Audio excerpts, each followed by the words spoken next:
All right, I'm back like with part three, right? 3A, three, or even four.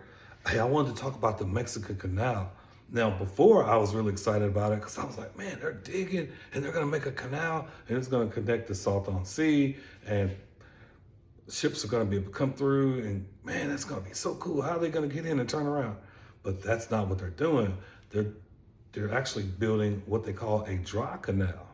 Okay, and what that is, it's just going to be an electrified rail system that brings containers in from the Salton Sea and just runs them across the thinnest part, the waistline of the Mexican country. If you notice, Mexico has a real narrow little waistband down there. It's towards the central portion of Mexico, if you will.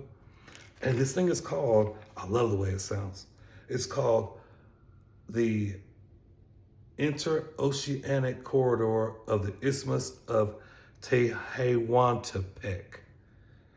Tehuantepec. I love that. Or the CIIT for short. I'm really interested in something like this because this will be the first major modern project here in the United States, or actually in North America, if that still is considered North America, that I could possibly go see. The being built. I like that. This is science and futuristic tech coming to life for someone like me who's always been interested in tech, science, and space. But it says it should be a 188-mile electrified cargo zip line, basically. I found that very fascinating and interesting. Now we don't have to worry about drought. We can produce enough solar power, I'm sure, to power this electrified cargo lane. I absolutely love it. And shout out to Mexico for having a vision to make something like that happen. I think that's brilliant. In an unmanned and probably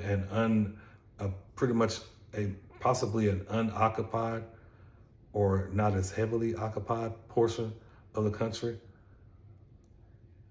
I think it's absolutely brilliant. If nothing else, it will definitely starlight their economy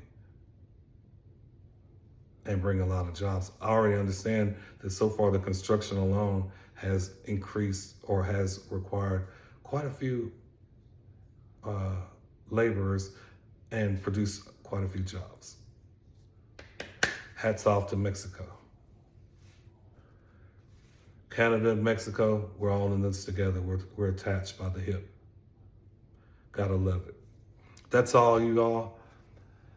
Thank you so much for listening. Thanks for your time.